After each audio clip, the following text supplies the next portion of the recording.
మీ దేహమును చెరుపుదాన్ని మీ యొద్ద నుండి తొలగించుకోండి అని, హృదయములో నుండి వ్యాకులము తొలగించుకోండి అన్నాడు.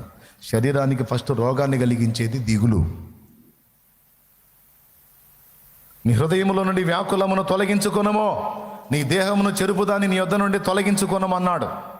అక్కడ వ్యాకులం అన్నాడు. ఒకసారి చూస్తారా? ప్రసంగి గ్రంథము 11వ అధ్యాయం 10వ వచనం. లేత వయసును నడిప్రాయమును గతించిపోవునవి గనుక నీ హృదయములో నుండి వ్యాకులమును తొలగించుకొనుము, నీ దేహమును చెరుపుదాన్ని తొలగించుకొనుము. అదిగో, దేహమును చెరుపునది మందు, సిగరెట్టు, గుట్కా, కైని, డ్రగ్స్, ఇవి అనుకుంటాం మనం. అవన్నీ సెకండు. ఈ అలవాట్లు ఏవి లేకపోయినా ఒకళ్ళు మధ్యలో చావచ్చు.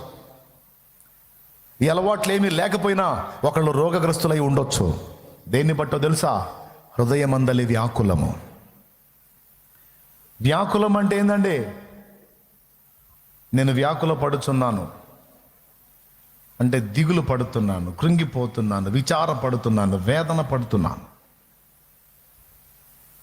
కొంతమందికి వ్యసనాలు ఏముండవు, కానీ హృదయంలో ఎప్పుడు దిగులు దిగులు దిగులు దిగులు దిగులు దిగులు వ్యాకులం.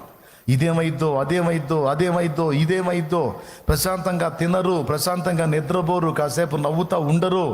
ఎప్పుడు దిగులు దిగులు దిగులు దిగులు, భయం భయం భయం, విచారం, వేదన. నేను చెప్తున్నా, పెందలాడిపోతావు నువ్వు. పెందలాడి గ్యారంటీ తప్పిమని పోతావు. ఎందుకు దిగులు? దేవుని ఎరక్క ముందు దిగులే, దేవుని ఎరిగిన తర్వాత దిగులేనా? లేత వయస్సును నడిప్రాయమును గతించిపోవునవి గనుక ఏది ఈ భూమి మీద స్థిరంగా ఉండదో. ఈ లోకంలోకి ఒంటరిగా వచ్చాం, వెళ్ళేటప్పుడు ఒంటరిగా వెళ్తాం. ఏమీ తేలేదు, ఏమీ తీసుకొని పోలేం.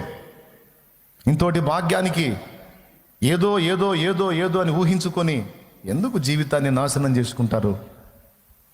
ప్రభు చెప్పాడు, ఆయన మిమ్మల్ని గూర్చి చింతించుచున్నాడు గనుక మీ చింత యావత్తు ఆయన మీద వేయండి. దేన్ని గూర్చి దిగులు పడొద్దు, చింతపడొద్దు అన్నాడు. చూడు ఎన్ని చోట్ల ఉందో చూడు. చింత వ్యాకులమునకు పర్యాయ పదం, దిగులుకు పర్యాయ పదం, వేదనకు పర్యాయ పదం, కృంగుబాటుకు పర్యాయ పదం చింత.